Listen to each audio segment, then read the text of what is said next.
नमस्कार दोस्तों। आपकी तैयारी को और बेहतर बनाने के लिए आपके सामने एक बार फिर से हम टीजीटी पीजीटी की सीरीज लेकर आ गए हैं। हमने एक क्लास ऑलरेडी कंडक्ट करा दी है।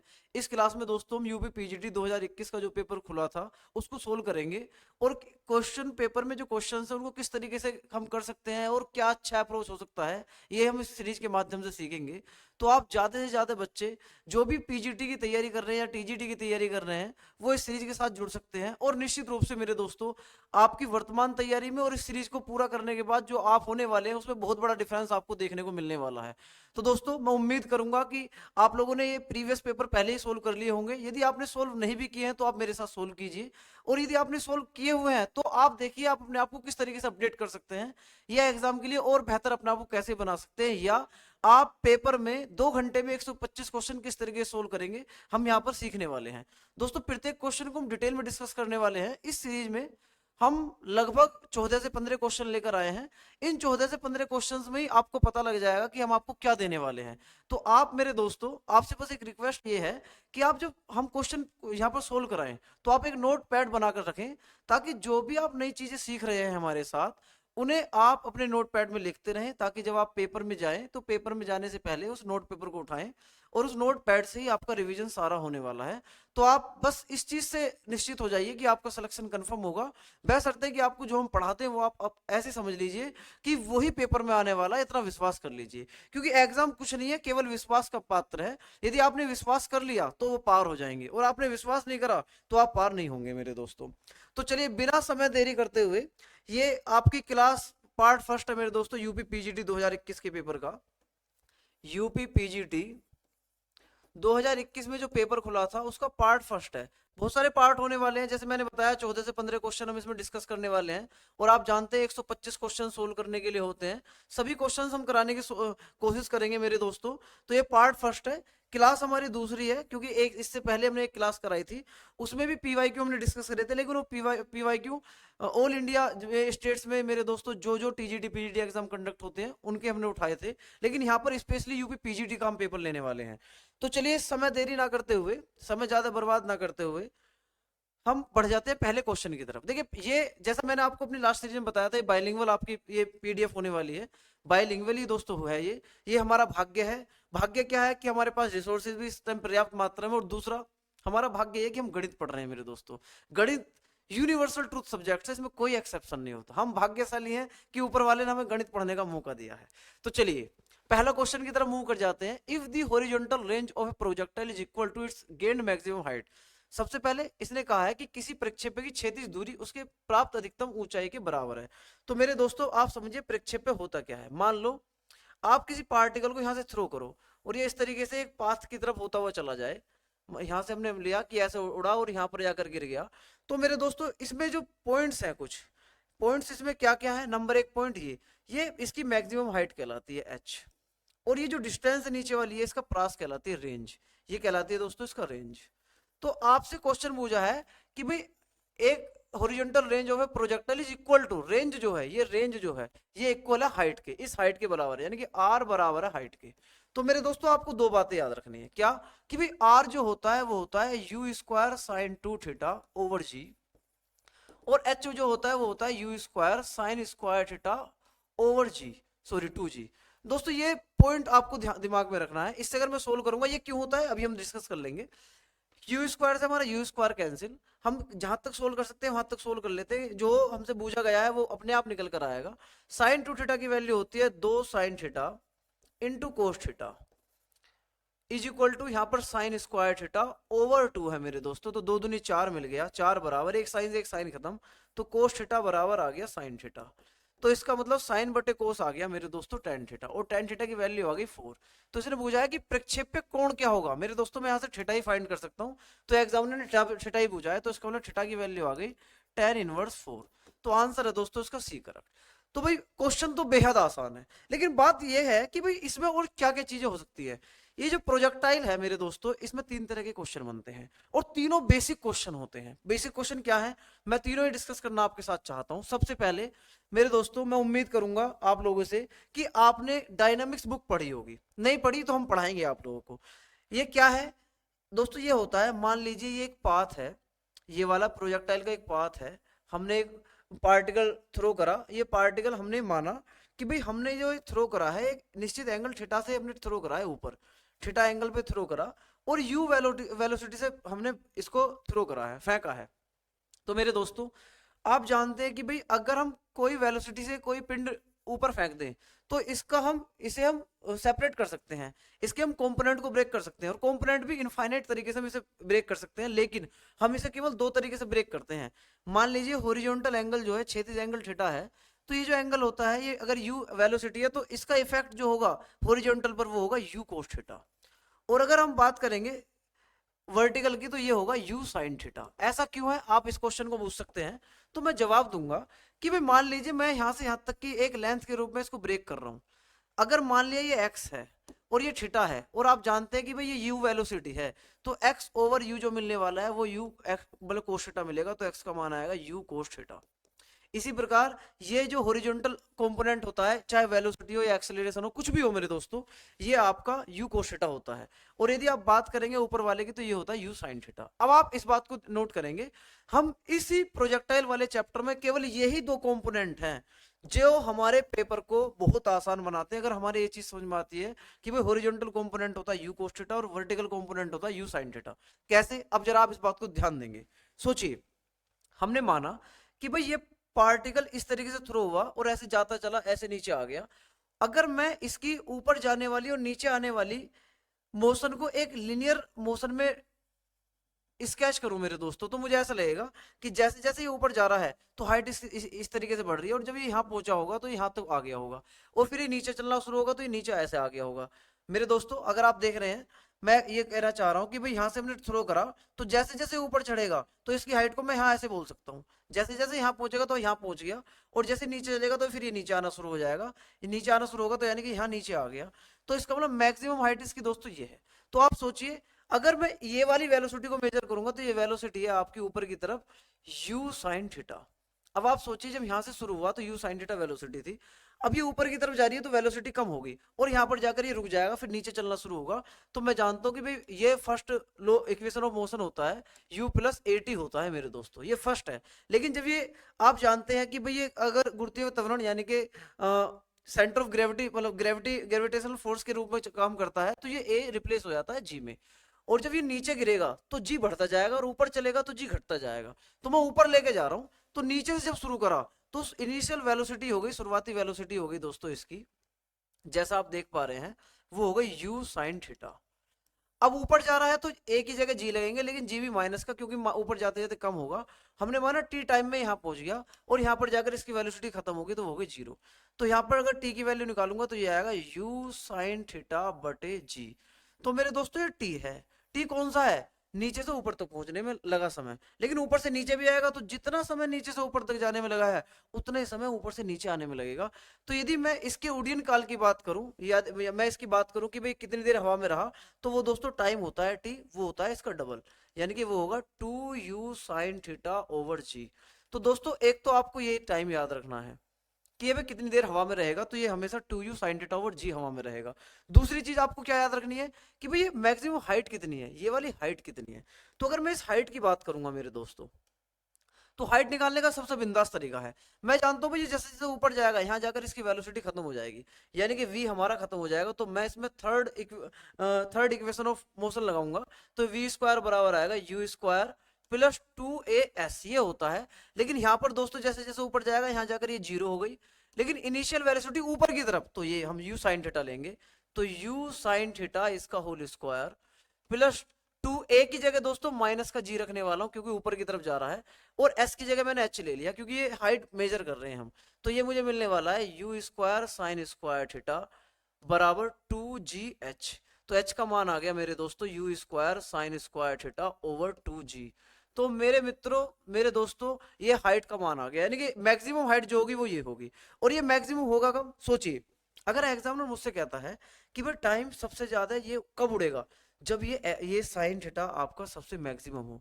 अगर ये सबसे मैक्सिमम हो, और साइन मैक्सिमम कब होता है भाई, यानी कि 90 डिग्री पर। तो अगर ये 90 डिग्री के ऊपर 90 डिग्री पर थ्रो करा जाए तो सबसे ज्यादा टाइम ही हवा में उड़ने वाला है मेरे दोस्तों। चलिए कोई बात नहीं, ये एच का मान आ गया।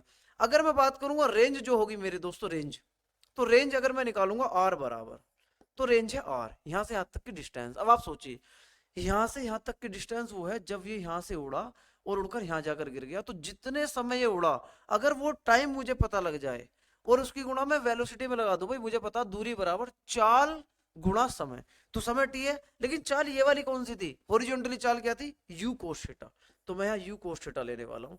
तो मेरे दोस्तों t की वैल्यू यहाँ पर मुझे पता है, t की वैल्यू थी मेरे पास 2u sin थीटा, यानी कि 2u sin theta into u cos theta into you cos theta बटे, आप जानते हैं भाई यू कोस थीटा, ये टी का मान 2u sin थीटा ओवर जी थी मेरे दोस्तों, तो मैंने जी भी यहाँ लिख दिया, तो ये मुझे मिलेगा u और u स्क्वायर, और मैं जानता हूँ 2 sin theta into cos theta होता है sin 2 थीटा ओवर जी। तो दोस्तों तीन फॉर्मूले आपको यहाँ पर ध्यान रखने हैं। कौन कौन से तीन फॉर्मूले याद रखने हैं भाई, मैं आपको एक बार यहाँ पर लिखना चाहता हूँ इन अ नटसेल। आपको याद रखना है कि भाई जो रेंज होती है वो होती है u square sin 2 theta over g, और अगर आप हाइट की बात करेंगे तो हाइट होती है u square sine square theta over 2g, और अगर आप टाइम की बात करेंगे तो टाइम होता है 2u sine theta over g। तो दोस्तों इसमें कोई कंफ्यूजन नहीं होनी, बस सभी में साइन है, h वाले में केवल स्क्वायर है, बाकी में आप अगर याद रखने का तरीका देखना चाहते हैं तो आप मेरे साथ ऐसे याद रख सकते हैं कि भाई r में u स्क्वायर साइन 2 थीटा है, h में ये 2 थीटा 2 तो नीचे आ जाएगा, ये स्क्वायर में चेंज हो जाएगा, और t 2u sine theta over g होता है। तो आपको ये तीन चीजें याद रखनी है। इन तीनों चीजों में भी h और t तो मैक्सिमम तब होंगे जब साइन मैक्सिमम हो, यानी कि थीटा जब 90 होगा। तो मेरे दोस्तों आपसे मुझे h मैक्सिमम कब होगा, जब थीटा 90 है, t मैक्सिमम कब होगा, जब थीटा 90 है, लेकिन r मैक्सिमम कब होगा, जब साइन 2 थीटा मैक्सिमम है, यानी कि साइन 2 थीटा मैक्सिमम का मतलब एक, और एक मान साइन 90 डिग्री का होता है, तो 2 थीटा की वैल्यू दोस्तों 90 डिग्री, तो थीटा का मान आएगा 45 डिग्री। अर्थात अगर एग्जामिनर आपसे पूछता है कि रेंज सबसे ज्यादा कवर कब करेगा, तो थीटा बराबर, अगर मैं थीटा बराबर 45 डिग्री के कोण पर किसी भी पार्टिकल को थ्रो करूंगा तो सबसे ज्यादा दूरी पर वो जाकर गिरेगा दोस्तों, तो इसलिए डिस्टेंस जो होती है वो 45 डिग्री होती है। तो मैं उम्मीद करूंगा भाई ये इंफॉर्मेशन आपको अच्छी लगी होगी और ये क्वेश्चन भी आपको अच्छा लगा होगा। क्वेश्चन दोस्तों पेपर में बैठकर अगर आपको ये डिजिट्स याद है, ये मैक्सिमम हाइट भी पता है और रेंज भी पता है, ये दोनों फॉर्मूले याद है, तो इस क्वेश्चन को करने में आपको मुश्किल से 40 सेकंड का समय लगने वाला है। तो आप कोशिश करें कि ऐसा क्वेश्चन जब पेपर में आए तो आप तुरंत ही क्वेश्चन को बस ये चीजें लेकर जाएं ताकि हम पेपर में बैठकर ये कर दें। देखिए एक क्वेश्चन है कि solution of the differential equation, differential equation है भाई। सबसे पहले मेरे दोस्तों हम कोशिश करेंगे उत्तर हिट एंड ट्रायल मेथड से लग जाए। कैसे, इसने कहा है कि भाई x बराबर 0 पर, x बराबर 0 है, y का मान 0 है, तो x बराबर 0 पर y 0 है, मैं ऑप्शन में रख के देखूंगा कहां कहां सेटिस्फाई हो रहा है। अब मैं x 0 रख रहा हूं तो e की पावर 0 1 आएगा, 2 एकम 2 और 1 3, ये 3 है मेरे दोस्तों और ये 1 है, भाई e की पावर 0 1 आएगा तो 1 बराबर 3 का नहीं हो सकता, तो ऑप्शन ए हमारा नहीं है। अगर मैं ऑप्शन बी की बात करूंगा, x बराबर 0 पुट कर दूं तो e की पावर 0 होता है दोस्तों आपका 1, 1 और 1 2, ये 2 होने वाला है। अगर मैं इधर देखूंगा तो e की पावर 0 ये भी 1 है, 2 एकम 2 ये भी 2 होने वाला है, तो उसका आंसर हमारा भी हो सकता है। अगर नीचे दोनों ऑप्शन कट गए तो उत्तर यही करेक्ट है। मैं और चेक करता हूँ, अगर मैं x बराबर 0 यहाँ पुट करने वाला हूँ तो e की पावर 0 0 होता है, तो 2 एकम 2 सॉरी e की पावर 0 1 होता है, तो 2 एकम 2 और 3 5, ये 5 होने वाला है। इधर e की पावर 0 1 होगा और 1 5 के बराबर नहीं होता, तो उसका मतलब ऑप्शन हमारा सी नहीं है दोस्तों। इसी प्रकार मैं चेक कर सकता हूँ ऑप्शन डी, अगर x 0 पुट करूंगा तो ये बचा e की पावर 0 जो 1 के बराबर है, 1 में से 1 गया 0 बराबर e की पावर 0, तो वो भी 1 है, 2 एकम 2 ये 2 आएगा, 2 बराबर 0 का नहीं हो सकता, तो उसका मतलब ऑप्शन डी भी नहीं है। तो ऑप्शन दोस्तों केवल और केवल बी करेक्ट है। तो मैं उम्मीद करूंगा भाई ये क्वेश्चन आपको अच्छा लगा होगा, लेकिन चूंकि ये मैथमेटिक्स है हम इसे सोल्व भी कर सकते हैं। सोल्व कैसे करेंगे भाई, बेहद ज्यादा आसान है। भाई मुझे दे रखा है दोस्तों, ये 0 नहीं है, ये बाय मिस्टेक है, ई लिखा हुआ होगा, तो log e log at base E D Y D X बराबर है 2x माइनस वाई। तो अगर मैं e को इधर ले जाऊं तो मुझे देखने को मिलेगा d Y D x is equal to e की पावर 2x माइनस वाई, और अगर मैं इसे फर्दर सोल्व करूंगा तो e की पावर 2x इंटू ई की पावर y मुझे देखने को मिलेगा डी वाई डी एक्स। और मैं जानता हूं सेपरेशन ऑफ वेरिएबल होता है मेरे पास कि भाई x को x के साथ लिख दो और y को y के साथ लिख दो, तो हम इसे सोल्व कर सकते हैं डिफरेंशियल इक्वेशन को। चलिए इसको सोल्व कर लेते हैं हम। तो y वाले के साथ मैं लिखूंगा y वाला, तो ये e की पावर माइनस वाई इधर ले आऊंगा, तो e की पावर माइनस वाई बराबर e की पावर 2x dx। अब मुझे क्या मिलने वाला है भाई, e की पावर y dy बराबर e की पावर 2x dx मिलने वाला है। अब मैं इसका सिंपल इंटीग्रल कर सकता हूँ दोनों साइड का, कांस्टेंट टर्म हम जोड़ते हैं। क्यों जोड़ते हैं भाई हम ये मान के चलते हैं कि डिफरेंशियल हुआ होगा किसी कांस्टेंट का, वो जीरो रह गया होगा, इसलिए कांस्टेंट लिखना जरूरी होता है। e की पावर y का इंटीग्रल क्या है मेरे दोस्तों? e की पावर y का इंटीग्रल होता है e की पावर y। इसी प्रकार e की पावर 2x का होता है e की power 2x over 2 plus c। अब इसने जो कंडीशन यहाँ दे रखी है कि भाई x बराबर 0 पर y 0 है, तो इस वैल्यू को मैं यहाँ पुट करूंगा और c की वैल्यू निकालूंगा। चलिए करते हैं पुट। तो अगर मैं y की जगह 0 रखूंगा तो e की पावर 0 बराबर e की पावर 0 बटे 2 प्लस c। तो मेरे दोस्तों 1 बराबर ये आ गया 1 बटे 2 प्लस c। तो c का मान आ गया, 1 में से आधा गया, आधा आएगा c का मान। तो मैं इस वैल्यू को दोस्तों यहाँ पुट करने वाला हूँ और मैं देखूंगा कि मेरा आंसर क्या मिलने वाला है। तो अब चलिए यहाँ रख लेते हैं। तो मुझे मेरे दोस्तों ये मिला e की पावर y बराबर e की power 2x over 2 plus c की वैल्यू है 1/2। अब मैं 2 से अगर मल्टीप्लाई कर दूं तो मुझे देखने को मिलेगा e की पावर 2y बराबर e की पावर 2x प्लस 1। तो ये इसका आंसर है और आंसर दोस्तों हम पहले ही निकाल चुके हैं बी। तो सोचिए क्या हम इतना बड़ा पेपर में करने वाले हैं? भाई मैं कहूंगा मैं बिल्कुल नहीं करूंगा, ये हमारी बेवकूफी होगी यदि मैं इसको सोल्व करता हूं। तो मैं बहुत देखिए 125 में से मेरे दोस्तों 125 में से लगभग 75 से 80 क्वेश्चन ऐसे होते हैं जो देखते ही हो जाते हैं। ऐसा कैसे संभव है? हम दिखाएंगे मेरे दोस्त। जैसे ये क्वेश्चन था, दिखने में बड़ा है लेकिन वास्तव में बहुत आसान है, बशर्ते कि हमें थोड़ी सी नॉलेज होनी चाहिए कि भाई हम क्वेश्चन को किस तरीके से हिट एंड ट्रायल मेथड से कर सकते हैं। चलिए नेक्स्ट क्वेश्चन की तरफ मूव कर जाते हैं। इसने कहा है n is the set of the natural numbers then the mapping. ओहो भाई मैपिंग बताइए इसने कि f एक ऐसी मैपिंग है n से n पर। देखिए हमारे पास एक सेट रहा होगा नेचुरल नंबर का, यहाँ पे भी और यहाँ पे भी, ये भी नेचुरल नंबर ये वाला और ये भी नेचुरल नंबर ये वाला। अब इसने कहा कि एफ एक्स फंक्शन है। कैसा फंक्शन है? कि भाई एफ एक्स फंक्शन ऐसा है x प्लस 1 तो तब है जो ओड है। ओड का मतलब मान लो 1 है, मान लो 3 है, मान लो 5 है। चलिए थोड़ा बड़ा कर लेते हैं आप लोगों को समझाने के लिए। मान लेते हैं ये है हमारे पास 1 2 3 4 5 और एक हमने ले लिया यहाँ पर 1 2 3 4 5 6। दोस्तों आप समझेंगे जरा आप प्लीज भाई। इसने कहा है कि एफ एक्स का मान x प्लस 1 है। कब? जब x ओड है। ठीक है, जब हमारा x ओड है। अदरवाइज एफ एक्स का मान जो है वो मेरे दोस्तों x माइनस 1 है। x माइनस 1 कब है भाई? जब x इवन है। इवन का मतलब समझते हैं आप? जब सम संख्या है। चलिए मैं पहले एक रख रहा हूं। एक क्या है भाई? एक है ओड। ओड रखेंगे तो यहां रखेंगे तो एक और एक दो, तो एक की मैपिंग 2 पे जाएगी, एक 2 से मिलने वाला है। और अगर मैं बात करूंगा भाई मैं x की अगर 2 रखता हूँ, इवन नंबर रखता हूँ, तो 2 के 2 रखूंगा तो 2 में से एक गया 1, तो 2 की मैपिंग आएगी 1 पर। इसी प्रकार 3 की मैपिंग आएगी दोस्तों 4 पर, 4 की मैपिंग आएगी 3 पर, 5 की मैपिंग आएगी दोस्तों 6 पर, 6 की मैपिंग आएगी 5 पर, भाई 6 की मैपिंग आएगी यहाँ पर 5 पर। तो ये पूछ रहा है कि भाई 1 1 है ऑन टू है। आप ये देखिए एक नंबर से एक ही जुड़ा हुआ है तो है तो 1 1, तो इसका मतलब मैन इवन वाला ऑप्शन कट गया, ये भी और ये भी। और इधर एक भी एलिमेंट छुटा हुआ नहीं है, तो आप जानते हैं अगर कोई भी एलिमेंट छुटा हुआ ना हो तो दोस्तों वो होता है ऑन टू फंक्शन। और अगर एक सिंगल एलिमेंट भी छूट गया तो होता है इनटू फंक्शन। तो इसका मतलब ये 1 1 ऑन टू है, तो इसलिए आंसर हमारा ए करेक्ट है। तो मैं उम्मीद करता हूँ ये क्वेश्चन भी आपको बहुत अच्छा लगा होगा। एक बात और देखिए, थोड़ा समझ लीजिए क्या क्या है ये 1 1 ऑन टू का हिसाब क्या है। मैं उम्मीद करता हूँ आप सब जानते होंगे, उसके बाद भी आप लोग समझ लीजिए मेरे दोस्तों। किसी फंक्शन के 1 1 ऑन टू होने की कंडीशन हम डिफरेंशियल से भी फाइंड कर सकते हैं। ये क्वेश्चन मैं एक क्वेश्चन लेकर आऊंगा ताकि आप लोगों को डिफरेंशियल करके दिखाऊं और आपको समझ में आ जाए कि भाई 1 1 ऑन टू हम डिफरेंशियल के माध्यम से किस तरीके से कर सकते हैं। और भी बहुत सारे मेथड हैं 1 1 ऑन टू को फाइंड करने के, लेकिन सबसे सिंपल मेथड जो आपको एग्जाम में लेके जाना है वो दो है। एक जो मैं पढ़ाने वाला हूँ, एक जो डिफरेंशियल के माध्यम से आगे पढ़ाएंगे हम आपको। 1 1 ऑन टू है क्या भाई? मान लो मेरे पास ये एस एक सेट है और टी कोई दूसरा सेट है, और यहाँ पर ए बी सी यहाँ डी ई एफ है। अगर यहाँ पर दो एलिमेंट एक से ही जोड़ दूं या तीन एलिमेंट एक से जोड़ दूं तो ये मैनी एलिमेंट वन से जुड़ गए, तो मैं बोलूंगा ये मैनी वन है, मैनी वन मैपिंग है।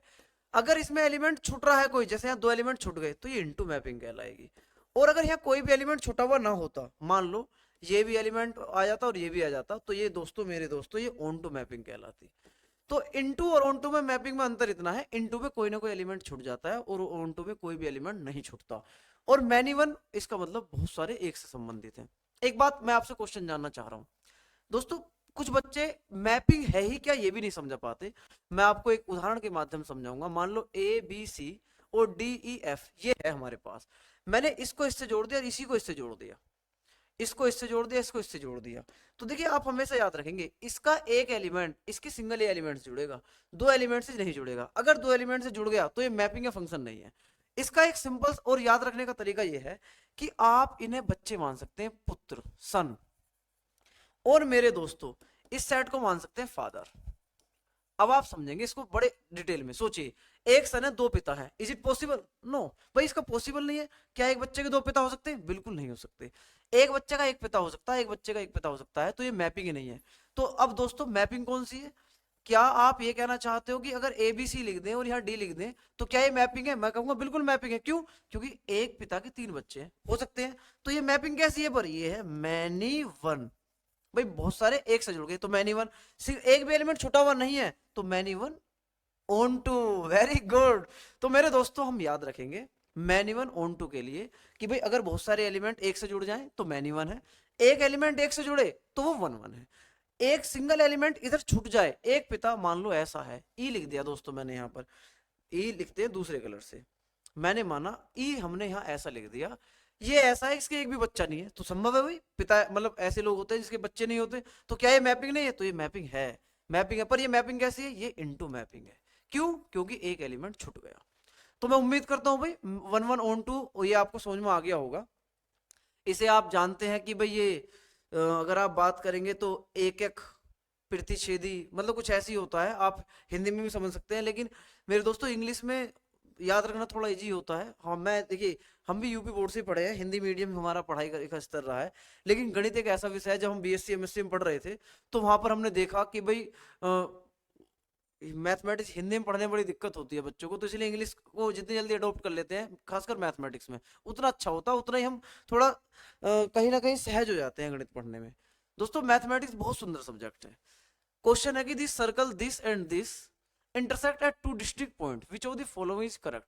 भैया दो वृत्त है, एक वृत्त ये है और एक वृत्त ये है, तो निम्नलिखित में से कौन सा कथन सत्य है? आप एक बार बताइए। दो इस तरीके से इन्हें इंटरसेक्ट कर रखे हैं, तो दो इंटरसेक्ट करते हैं तो इनमें एक कंडीशन होती है दोस्तों। अगर मैं बात करूंगा इनके केंद्रों के बीच की दूरी, यहां से यहां तक की C1 C2 की केंद्रों के बीच की दूरी की, तो अगर मैं यहां पर दोस्तों इसे ब्रेक करूं, यहां से यहां तक इसकी त्रिज्या है और यहां से यहां तक इसकी त्रिज्या है, तो अगर मैं केंद्रों के बीच की दूरी ले रहा हूं तो इनके बीच की दूरी छोटी है त्रिज्याओं के योग से। आप अगर देखेंगे यहाँ एक त्रिज्या एक त्रिज्या, इनके योग से केंद्रों के बीच की दूरी छोटी है। दोस्तों मैं क्षमा चाहूंगा भाई। हेलो, हाँ अंजू मैं अभी आ रहा हूँ, मैं सेंटर पर हूँ।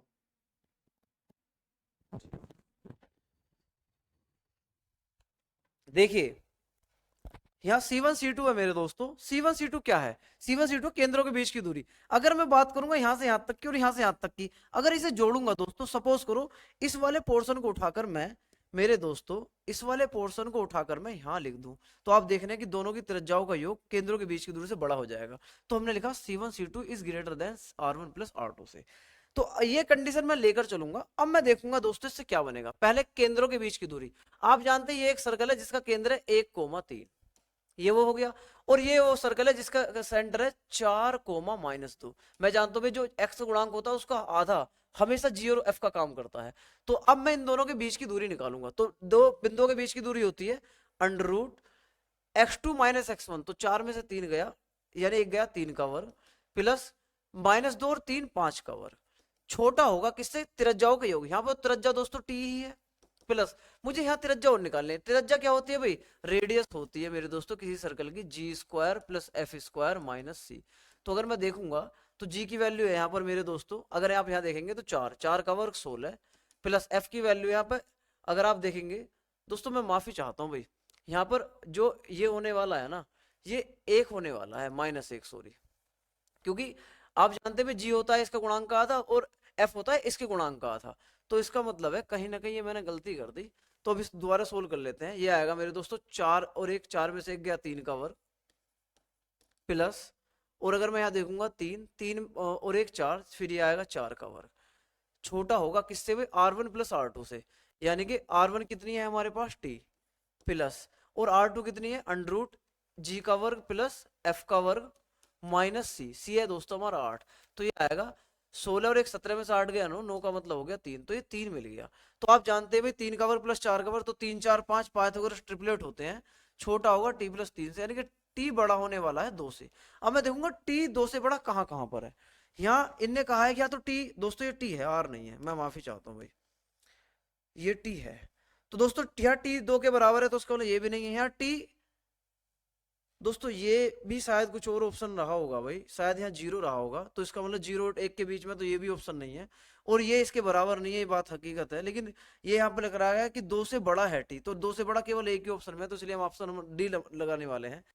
अब आप में से कुछ बच्चे कहेंगे भैया ये 8 कहाँ से आ गया, तो मैं कहूंगा भाई इसकी कंडीशन में यहाँ भी ले सकते हैं कि ये 2 बिंदुओं पर टच करता है। अब एक बात बताइए, अगर जब 2 बिंदुओं पर टच करता है, अगर मैं ये पॉइंट ले लूं, तो ये कहीं ना कहीं त्रिज्याओं के योग के बराबर भी हो सकता है। तो मैं इस वाली कंडीशन से इसको छोटा रखूंगा, तो ये कंडीशन आ जाएगी। तो मेरे दोस्तों मैं उम्मीद करूंगा ये क्वेश्चन आपके समझ में आ गया होगा कि ये टी 2 से बड़ा है। ये ऑप्शन दोस्तों गलत हैं लिखे हुए हैं, ऑप्शन 2 गलत इसलिए लिखे हुए हैं क्योंकि मैंने यहाँ पर इसको क्लास को बनाने से पहले देखे नहीं पीपीटी की क्वेश्चन क्या थे और इसके ऑप्शन क्या है। ये पीपीटी बस बना दी गई और इतना समय नहीं बना पाया कि मैं इसको पहले चेक कर पाता।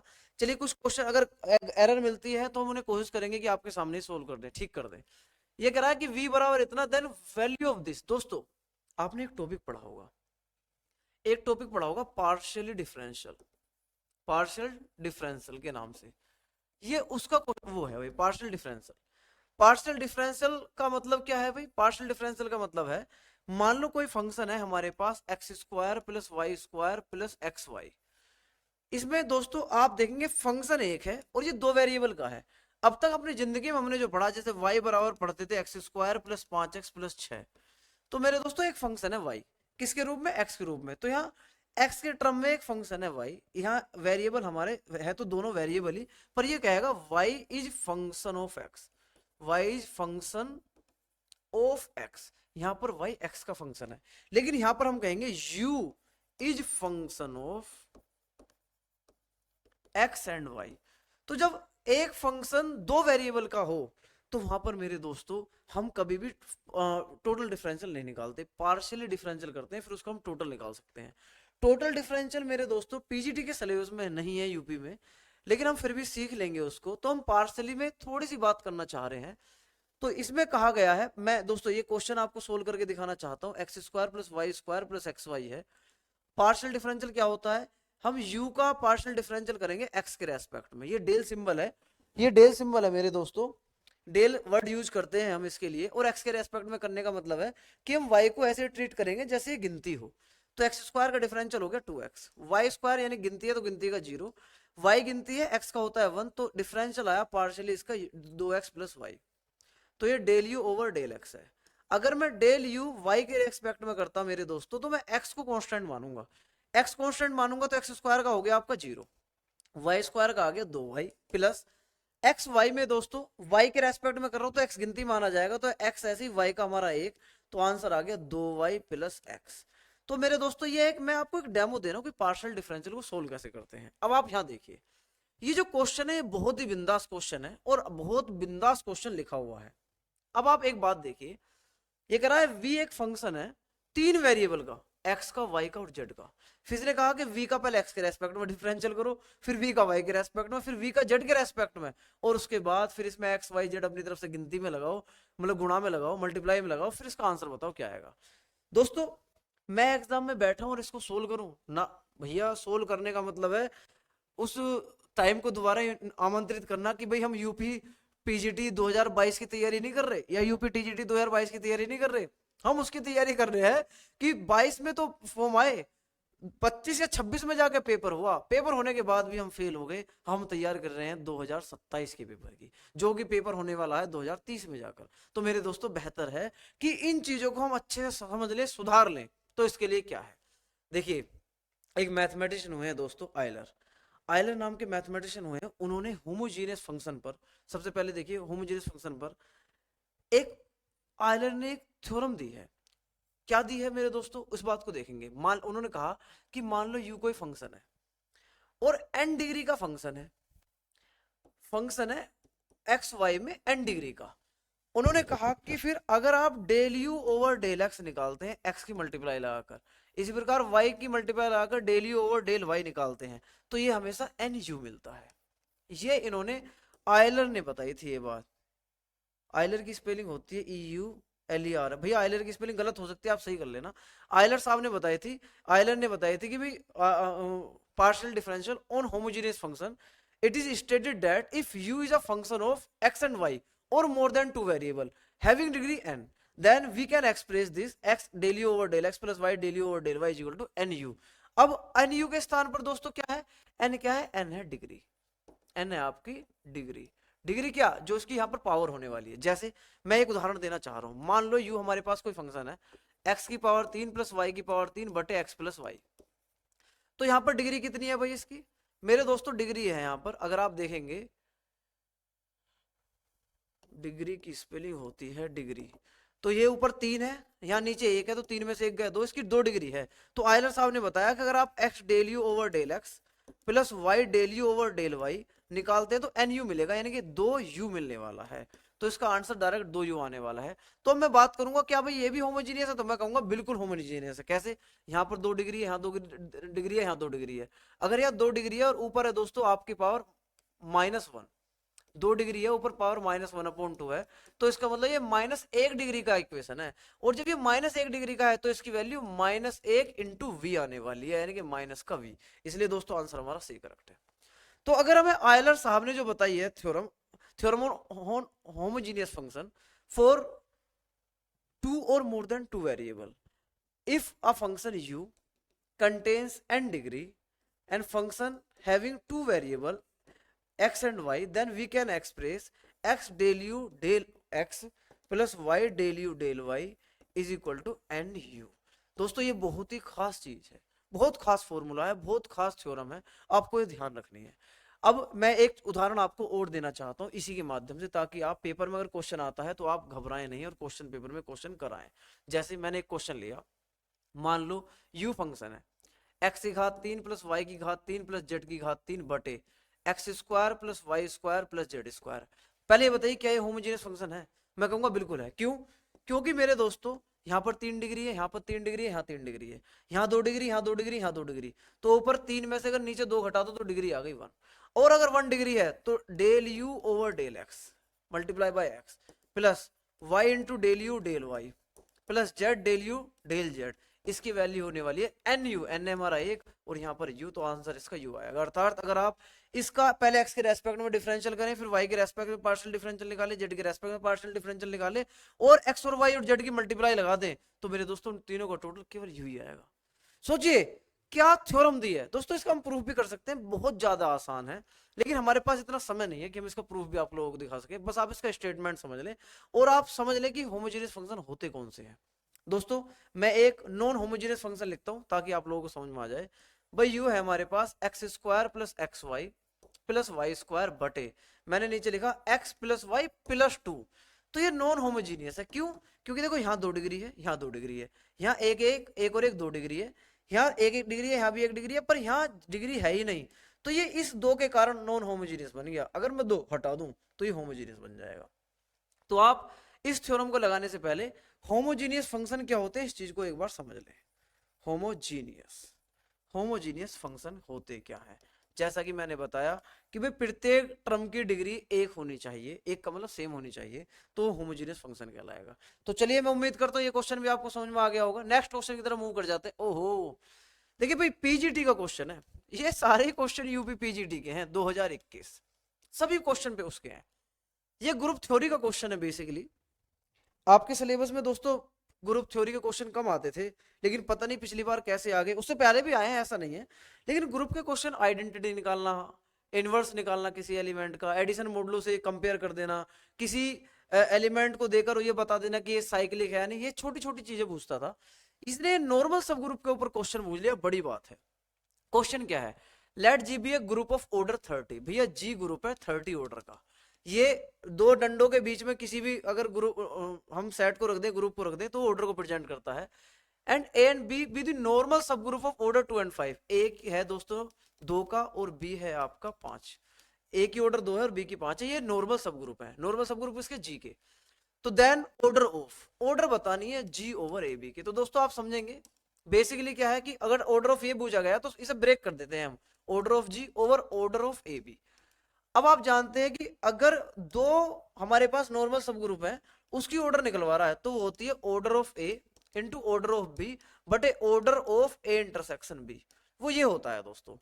अब ए इंटरसेक्शन बी की ऑर्डर कैसे निकालते हैं, तो मेथड अलग है, लेकिन जब ये आप इनका में से एक हो तो बेसिकली हमेशा एक ही होता है। तो आप ये नीचे याद रख सकते हैं कि अगर ए और बी का दो नॉर्मल सब ग्रुप है, उनके इंटरसेक्शन का ऑर्डर पूछे, तो दोस्तों बस उसका में से निकाल देते हैं, यानी कि में से को इंग्लिश में बोलते हैं हम जीसीडी, ग्रेटेस्ट कॉमन डिवाइजर, या एचसीएफ हाईएस्ट कॉमन फैक्टर।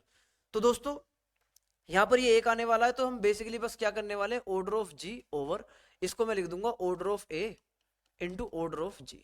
तो अब क्या आने वाला, ऑर्डर ऑफ जी कितना है हमारा, मैं ऊपर लिखा हुआ है कि ऑर्डर ऑफ जी है 30 बटे ऑर्डर ऑफ ए कितना है भाई 2, ऑर्डर ऑफ बी है हमारा 5, तो 5 में 10 से हमारा 3 बार खत्म, तो आंसर आ गया 3, इसलिए बी करेक्ट है। तो ये बहुत ज्यादा सिंपल क्वेश्चन था मेरे दोस्तों, बहुत ज्यादा very simple question this is.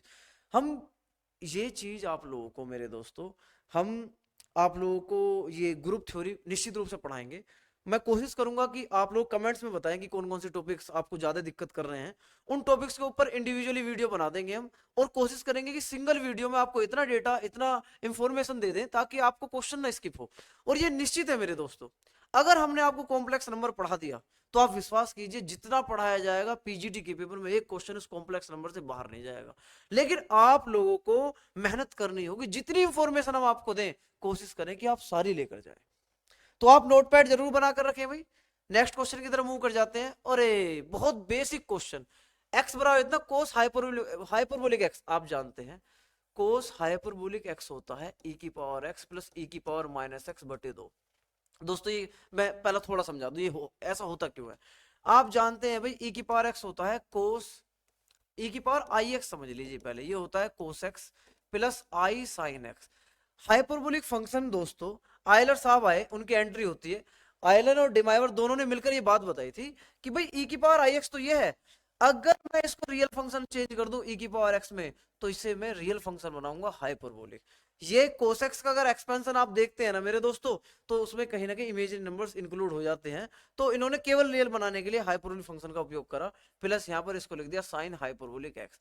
और अगर e की पावर माइनस एक्स की बात करेंगे तो माइनस सिंबल यहाँ बाहर आ जाता है, तो e की cos hyperbolic x minus sine hyperbolic x. और अगर मैं इन्हें जोड़ दूं तो साइन हाइपरबोलिक एक्स से साइन हाइपरबोलिक एक्स कैंसिल हो जाता है, और ये आ जाता है 2 कोस हाइपरबोलिक एक्स बराबर e की पावर x प्लस e की पावर माइनस एक्स। तो कोस हाइपरबोलिक x का मान जो मिलेगा e की पावर x प्लस e की पावर माइनस एक्स बटे 2 मिलेगा, इसलिए मैंने कोस हाइपरबोलिक x की वैल्यू दोस्तों ये लिख दी है। इसी प्रकार साइन हाइपरबोलिक x क्या होता है भाई, वो होता है e की पावर x माइनस e की पावर माइनस एक्स बटे 2, ये साइन हाइपरबोलिक x है। तो टेन हाइपरबोलिक x क्या मिलने वाला है मेरे दोस्तों, टेन हाइपरबोलिक एक्स होता है साइन बटे कोस, तो साइन मैं पहले लिखूंगा यानी कि e की पावर x माइनस e की पावर माइनस एक्स बटे e की पावर x प्लस e की पावर माइनस एक्स, तो ये टेन हाइपरबोलिक x है। तो ये तो हमारी बेसिक जानकारी है, लेकिन जो हमसे क्वेश्चन पूछा वो नहीं है, वो क्या है उसे देख लेते हैं हम मेरे दोस्तों। चलिए समय बर्बाद ना करते हुए हम इन चीजों को पढ़ लेते हैं, समझ लेते हैं, सीख लेते हैं। पीजीटी का पेपर निकल, देखिए मेरे दोस्तों, आप अगर एक अच्छे से आज अच्छी नॉलेज ले जाते हैं तो निश्चित रूप से आप एक दिन अच्छे टीचर बनने वाले हैं, और अच्छे टीचर का, अच्छे शिक्षक का हर जगह सम्मान होता है। तो आप यदि सम्मान प्राप्त करना चाहते हैं अपनी जिंदगी में, आप यदि भारत को कुछ देना चाहते हैं, भारत के लिए कुछ करना चाहते हैं, तो मेरे दोस्तों आज प्लीज बहुत ज्यादा मेहनत कर लो। आप इसलिए बेशक मेहनत ना करो कि आपका सिलेक्शन होगा, इसलिए मेहनत कर लो कि जो बच्चे हमसे पढ़ के जाएंगे वो उनका भविष्य जरूर बनना चाहिए। बच्चा आपसे एक दिन पढ़ जाए, वो ये समझ जाए कि बस टीचर की तरह बनना अपनी जिंदगी, और एक टीचर बच्चे के लिए आदर्श होता है। टीचर बच्चे के लिए पूरी दुनिया है, पूरी कायनात है। अगर टीचर ने बच्चे को अच्छा पढ़ा दिया तो निश्चित रूप से उसका सिलेक्शन होगा, और वो एक बहुत अच्छे भारत के निर्माण कर सकता है। तो मेरे दोस्तों आपसे हाथ जोड़ कर रिक्वेस्ट है कि आप जब बच्चों को पढ़ाएं तो अपने हृदय का टुकड़ा मानकर पढ़ाएं। तो चलिए आगे बढ़ जाते हैं हम। कोस हाइपरबोलिक एक्स जो होने वाला है वो होगा e की पावर x प्लस e की पावर माइनस एक्स बटे 2। तो मुझे इसकी वैल्यू निकालनी है भाई। मुझे क्या दे रखा है, मुझे मेरे दोस्तों दे रखा है x बराबर log sec theta plus tan theta. तो अगर मैं e है तो e इधर ले जाऊं तो e की पावर x बराबर आएगा sec theta plus tan theta. क्या बात है। अच्छा आप डायरेक्ट बता सकते हैं e की पावर माइनस एक्स क्या होता है, मैं कहूंगा भाई रेसिप्रोकल, मतलब अब एक बटा e की पावर x। अच्छा, और इसका रेसिप्रोकल सिंपल होता है sec theta minus tan theta. पर तुम्हें कैसे पता, मैं बताऊंगा भाई। हम जानते हैं sec square theta minus tan square theta बराबर 1, तो अगर मैं इसको एक बार जोड़ दूं और एक बार घटा दूं, sec theta minus tan theta बराबर 1। चलिए कलर चेंज कर लेते हैं भाई, वरना आपको दिक्कत होने वाली है। मेरे दोस्तों ये है sec theta plus tan theta into sec theta minus tan theta is equal to 1। अगर देखिए, अगर मैं sec theta plus tan theta की वैल्यू यहां से निकालता हूं तो मुझे मिलेगी 1 over sec theta minus tan theta. अब आप सोचिए भाई, sec theta plus tan theta उसका रेसिप्रोकल यहाँ पर है। अगर मैं similar sec theta minus tan theta निकालता हूँ तो क्या मिलने वाला है, sec theta minus tan theta आपको 1 upon sec theta plus tan theta ही मिलने वाला है। तो दोस्तों ये दोनों रेसिप्रोकल होते हैं एक दूसरे के। तो आप याद रखिए sec theta plus tan theta का रेसिप्रोकल यानी कि व्युत्क्रम क्या है, sec theta minus tan theta.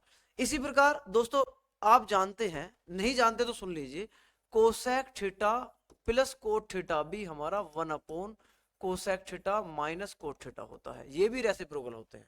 तो दोस्तों ये दोनों चीजें आपको ध्यान रखनी है। लेकिन पेपर में हमारे मकसद है सिर्फ क्या कि भाई ये जो हमें पढ़ाया जा रहा है कि e की पावर माइनस एक्स कैसे निकालेंगे, भाई पावर नेगेटिव करने का मतलब है रेसिप्रोकल निकालना। तो ये आ गया। अब मेरे दोस्तों अगर मैंने जोड़ दूं e की पावर x प्लस e की पावर माइनस एक्स को, तो tan से tan खत्म, तो sec और sec 2 sec थीटा आ गया। तो sec थीटा की वैल्यू क्या मिल गई भाई, sec थीटा का मान आ गया e की पावर x प्लस e की पावर माइनस एक्स बटे 2। पर ये क्या था भाई, भाई ये तो cos हाइपरबोलिक x है, इसी की वैल्यू हुई, तो इसका वाला आंसर हमारा डी करेक्ट है। तो दोस्तों मैं उम्मीद करता हूँ ये क्वेश्चन आपको बहुत अच्छा लगा होगा और इस क्वेश्चन के माध्यम से आपने 2-3 क्वेश्चन और भी सीखे होंगे। क्वेश्चन है भाई ये कि ये particle moves along the curve, एक कर्व दे रखा है और पार्टिकल मूव्स करता है, the component of its acceleration, acceleration कुछ नहीं होता बेसिकली डबल डिफरेंशियल होता है, डबल डिफरेंशियल। डिफरेंशियल की स्पेलिंग क्या होती है भाई, DIFFER, double differential, double differential होता है। अच्छा तो दो बार डिफरेंशियल कर दे, किसके रेस्पेक्ट में, टी के रेस्पेक्ट में। चलिए पहले एक्स का कर लेते हैं भाई, एक्स का अगर एक बार डिफरेंशियल करूंगा तो वो आएगा 3t², दोबारा करूंगा तो मुझे मिलेगा, यहाँ कर लेते हैं, दोबारा करूंगा तो वो आएगा डबल डिफरेंशियल मेरे दोस्तों 6t। इसी प्रकार अगर मैं y का देखूंगा तो y का सिंगल डिफरेंशियल dy/dt जो मिलने वाला है मेरे लाल, इसका तो ये आएगा 2t। अगर एक बार फिर कर दूं तो double differential of double T का आएगा मेरे दोस्तों 2। इसी प्रकार z का डबल डिफरेंशियल 0 होने वाला तो इसे मैं छोड़ दूंगा। चलिए आगे बढ़ जाते हैं। तो पूछ रहा है कि भाई एक्सेलरेशन बताना, तो एक्सेलरेशन तो दोस्तों आ गया। पूछा क्या कह रहा है, इन द डायरेक्शन, ओहो देखिए डायरेक्शन दे रखी है दोस्तों। एक बात याद रखेंगे, मान लो एक वेक्टर ये है और दूसरा वेक्टर ये है, हमें इस वेक्टर, ये जो ए वेक्टर है और ये बी वेक्टर है, बी वेक्टर का मान निकालना है ए वेक्टर की डायरेक्शन में। तो जिसकी डायरेक्शन लेंगे वो यूनिट वेक्टर होना चाहिए, यूनिट वेक्टर जिसकी हम डायरेक्शन कह रहे हैं। भाई डायरेक्शन का मतलब है केवल डायरेक्शन लेना, उसका मैग्नीट्यूड नहीं, उसकी लेंथ नहीं। तो इसलिए हम उसे यूनिट बनाएंगे, यूनिट का मतलब उसकी लेंथ को हम सिंगल बनाएंगे। तो जिसका भी हमसे कहा गया इस डायरेक्शन में वो पूरा नहीं चाहिए, उसको केवल यूनिट वेक्टर चाहिए। तो डायरेक्शन हम इसकी चूज करने वाले हैं, आई कैप प्लस जे कैप प्लस के कैप की। तो पहले मैं इसे यूनिट वेक्टर बनाऊंगा। यार यूनिट वेक्टर कैसे बनाएंगे, यूनिट वेक्टर का मतलब है 5 है तो 5 को 1 बनाना, तो 5 से भाग कर दो। अच्छा मतलब जो भी वेक्टर है उसी के मॉडुलस से उसको भाग कर देंगे। तो इसका मॉडुलस क्या आने वाला है भाई, अंडर रूट 1 का वर्ग प्लस 1 का वर्ग प्लस 1 का वर्ग, ये सब आ गया। तो आई कैप प्लस जे कैप प्लस के कैप बटे अंडर रूट 3 आ गया। यानी कि इससे मल्टीप्लाई लगाने वाला हूं मैं, ये जो भी है। पर ये कह रहा है टी बराबर, दोस्तों इसने कुछ ना कुछ वैल्यू दी होगी, टी बराबर 1 पर, टी बराबर 1 पर इसकी वैल्यू निकाल लेते हैं। पहले हमें क्या मिलने वाला है, टी बराबर 1 पर। चलिए देखिए, at T is equal to 1 a vector, acceleration निकालने में हम इसका, हम निकाल लें ए वेक्टर, तो वो क्या आएगा, डबल डिफरेंशियल के साथ आई कैप यानी कि 6t, टी हमारा 1 है तो 6 मतलब 6 एकम 6 आई कैप प्लस 2 हमारा 2 जे कैप, के हमारा है ही नहीं। इसकी मल्टीप्लाई दोस्तों मैं डॉट प्रोडक्ट लगा दूंगा डायरेक्शन में, डायरेक्शन हमारे पास है आई कैप प्लस जे कैप प्लस के कैप ओवर अंडर रूट 3।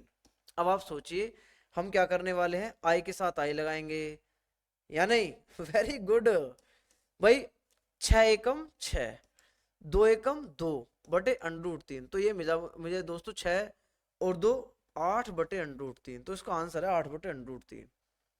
लेकिन आंसर दोस्तों इसने दे रखा है 4 बटे अंडर रूट 3।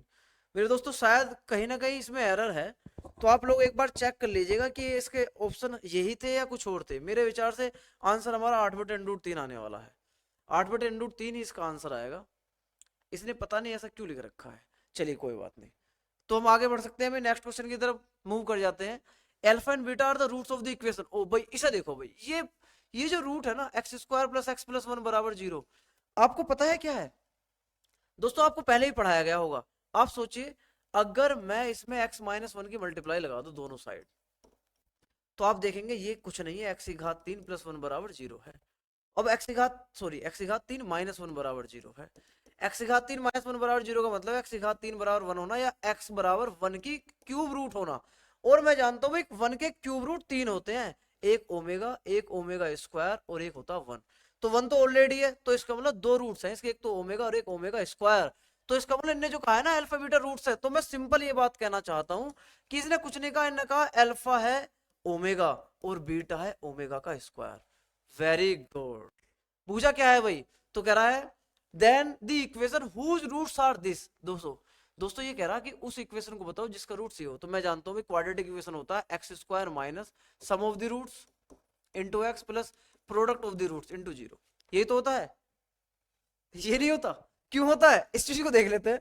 अब मान लो एक क्वाड्रेटिक इक्वेशन है, उसके दो रूट है, एक तो एक्स बराबर अल्फा है और एक एक्स बराबर बीटा है। सोचो अगर यहाँ से निकालूंगा तो एक्स माइनस अल्फा आएगा और यहाँ से निकालूंगा तो एक्स माइनस बीटा आएगा। अगर मुझे दोबारा क्वाड्रेटिक इक्वेशन बनाना तो मैं इनकी मल्टीप्लाई करूंगा, x minus alpha into x minus beta बराबर जीरो। अब अगर मैं इसको सोल्व कर दूं तो मुझे मिलेगा x square minus alpha x minus beta x plus alpha beta बराबर जीरो।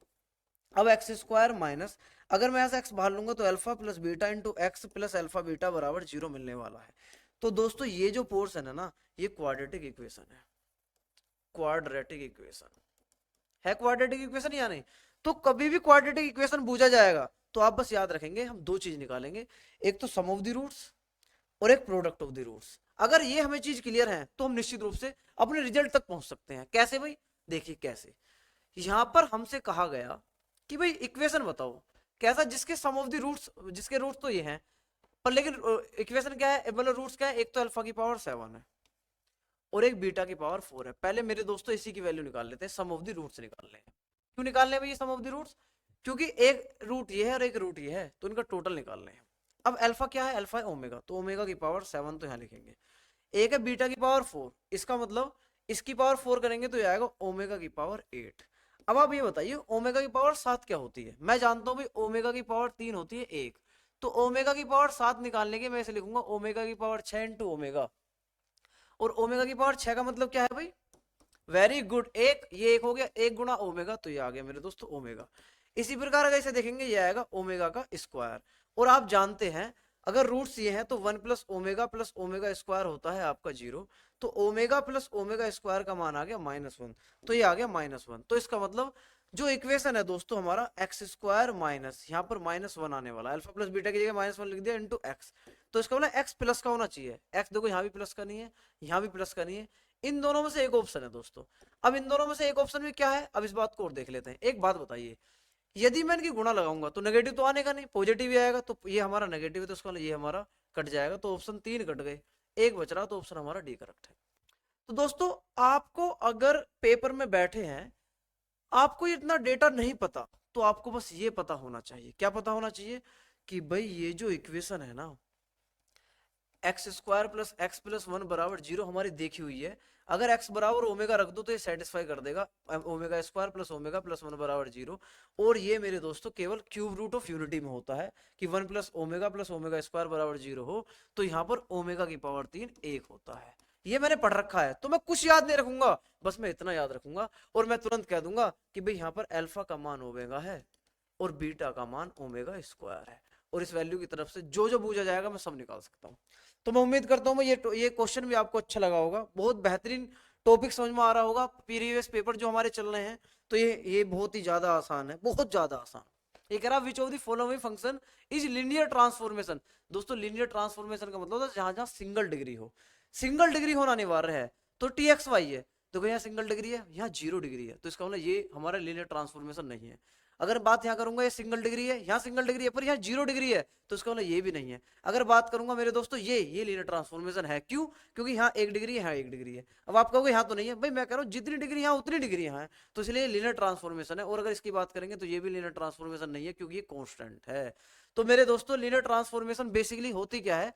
लीनियर ट्रांसफॉर्मेशन का मतलब ये है कि अगर अल्फा और बीटा दो वेक्टर हैं, दोनों वेक्टर हैं, वेक्टर स्पेस वी के दो एलिमेंट हैं, तो अगर ये कंडीशन सेटिस्फाई करते हैं a t alpha plus b beta बराबर a t alpha plus b t beta, तो अगर ये कंडीशन सेटिस्फाई होती है तो ये यहाँ पर अल्फा एंड बीटा आर दी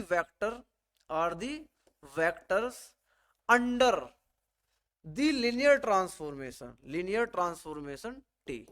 दोस्तों यहाँ टी में लीनियर ट्रांसफॉर्मेशन ये कंडीशन होती है।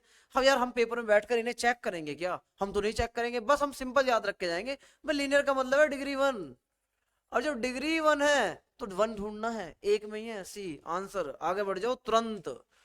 नेक्स्ट क्वेश्चन, दी फंक्शन, देखिए मॉडुलस फंक्शन है, आप जानते हैं अगर आपने जिंदगी में थोड़ा बहुत भी पढ़ा हो तो दोस्तों एफ एक्स बराबर मॉडुलस एक्स जो होता है ना, इसका ग्राफ सिंपल ऐसे होता है, ऐसे हाथ खड़े कर दो बस आप, मॉडुलस एक्स। तो इसका मतलब है कि यहां पर अगर मैं ये रेड कलर से मॉडुलस एक्स को निकाल दूं, ऐसे आया और ऐसे चला गया, तो ये मॉडुलस एक्स का ग्राफ है मेरे दोस्तों। पर इन्हें ग्राफ कहा एक्स माइनस 5 का, तो सोचिए एक्स माइनस 5 का मॉडुलस का मतलब है एक्स बराबर 5 पे ड्रॉ करूंगा। एक्स बराबर 5 है, 1 2 3 4 5, यहाँ पर x बराबर 5 है, तो यहाँ पर मेरे दोस्तों मैं इसका ग्राफ ड्रॉ करूंगा, ऐसा आएगा और ऐसे चला जाएगा। तो ये तो आ गया आपका एफ एक्स बराबर मॉडुलस एक्स माइनस 5। इसने क्या कहा है कि ये कह रहा है कि विच of the following is not correct. भाई ये बताना करेक्ट कौन सा नहीं है, देखते हैं। इनने दो बात तो करी कंटिन्यूअस की, आप जानते हैं कंटिन्यूअस का मतलब क्या है? कंटिन्यूअस का मतलब है फंक्शन कंटिन्यू होना चाहिए, कटना या टूटना नहीं चाहिए। ये फंक्शन ऐसा आया ऐसे निकलेगा, कहीं भी टूटा नहीं है, फंक्शन टूटा नहीं है तो हमेशा कंटिन्यूअस है। तो इन्हें कहा है कि the function F x is continuous at x बराबर 5, बिल्कुल कंटिन्यूअस है। The function F x is not continuous, नहीं भाई कहीं भी ब्रेक नहीं हुआ, तो ये नॉट कंटिन्यूअस तो गलत हो गया, इसका मतलब ऑप्शन हमारा बी करेक्ट है। भाई इसका मतलब है ऑप्शन हमारा बी करेक्ट है कि बी पर ये इन्हें ये बात स्टेटमेंट गलत लिख दी है। इन्हें कहा कि कौन सा करेक्ट नहीं है, भैया करेक्ट ये नहीं है क्योंकि ये कंटिन्यूअस है, इन्हें लिखा कि कंटिन्यूअस नहीं है। डिफरेंशिएबल, डिफरेंशिएबल का मतलब होता है कि भाई कोई कर्व है, उसके ये पॉइंट की बात करूंगा, ये डिफरेंशिएबल है या नहीं। तो यहाँ पर जो टेंजेंट ड्रॉ होगी ना, एक ही सिंगल टेंजेंट ड्रॉ होनी चाहिए। तो अगर मैं देखूंगा कि भाई यहाँ पर x बराबर 0 डिफरेंशिएबल है, x बराबर 0 यहाँ होगा, तो यहाँ पर एक ही टेंजेंट ड्रॉ होगी, तो इसका मतलब डिफरेंशिएबल है। x बराबर माइनस 5 पर डिफरेंशिएबल है क्या, देखते हैं। x बराबर माइनस 5 दोस्तों यहाँ पर था, अगर मैं इस पॉइंट पर यहाँ डिफरेंशियल यहाँ टेंजेंट ड्रॉ करता हूँ, दोस्तों जरा बड़ी बारीकी से समझिएगा प्लीज भाई। अगर मैं यहाँ टेंजेंट ड्रॉ करता हूँ इधर की तरफ, तो ये ऐसे ड्रॉ होगी और यहाँ पर ऐसे ड्रॉ होगी। इसका मतलब एक ही बिंदु पर दो टेंजेंट है, और एक ही बिंदु पर दो टेंजेंट है, क्या एक ही बिंदु पर दो डिफरेंशियल आ सकते हैं? नहीं आ सकते। तो इसका मतलब x बराबर माइनस 5 पर ये डिफरेंशिएबल नहीं है।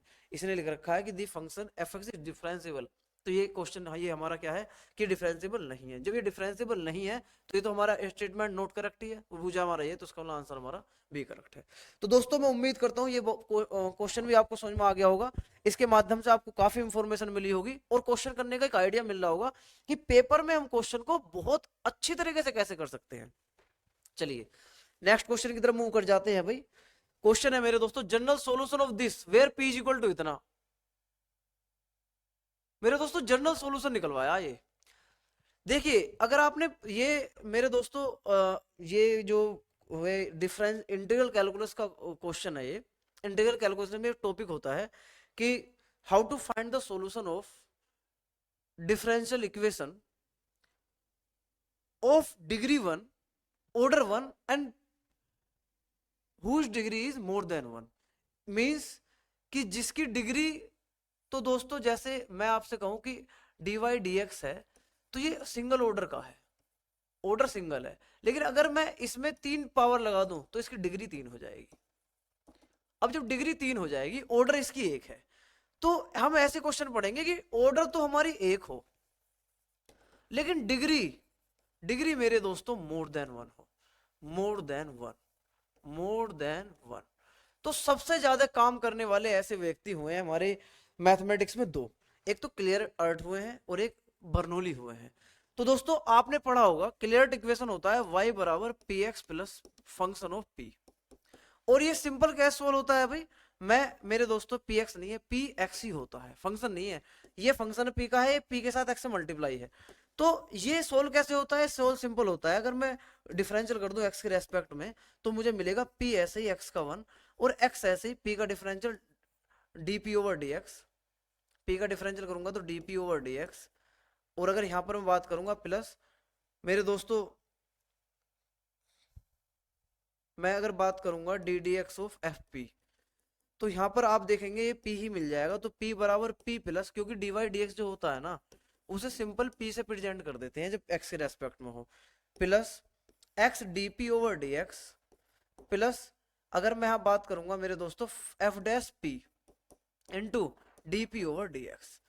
अब आप देखेंगे p से p कैंसिल हो जाएगा और dp ओवर dx कॉमन है, तो अगर dp ओवर dx कॉमन है दोस्तों ध्यान देंगे, अगर यहाँ पर dp ओवर dx ये कॉमन है तो अंदर बचेगा x plus F dash P और बाहर बचा dp ओवर dx बराबर जीरो। अब यहाँ दो संख्याओं का गुणनफल जीरो है, या तो ये जीरो या जीरो, भाई गुणा तो ये फंक्शन तो जीरो हो नहीं सकता, तो जाहिर सी बात है dp ओवर dx मुझे जीरो मिलने वाला है, तो p बराबर कांस्टेंट आएगा c। तो क्लियर साहब ने ये बात बताई थी कि जब भी इस रूप का क्वेश्चन होगा तो बस p को c से रिप्लेस कर देंगे, या उन्होंने एक और तरीका बताया था, अगर x into function of p के रूप का हो तो भी हम p को c से रिप्लेस कर देते हैं। चलिए नेक्स्ट क्वेश्चन की तरफ मूव कर जाते हैं भाई, अंतिम क्वेश्चन है, अंतिम है या और भी है, अभी और भी क्वेश्चन है भाई, चलिए देखते हैं, जितने हो सकते हैं उतने कर लेते हैं हम।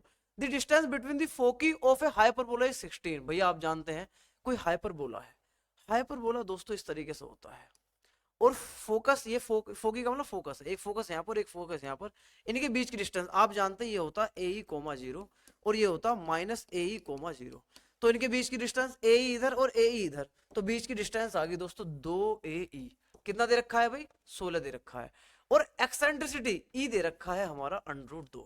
तो जब ई हमारा √2 है तो ए का मान आ गया 8 मेरे दोस्त, ई का मान है √2 बराबर 8, √2 से भाग करूंगा तो ये आएगा हमारा कितना 2 4 √2 सॉरी 4 √2 ए का मान है।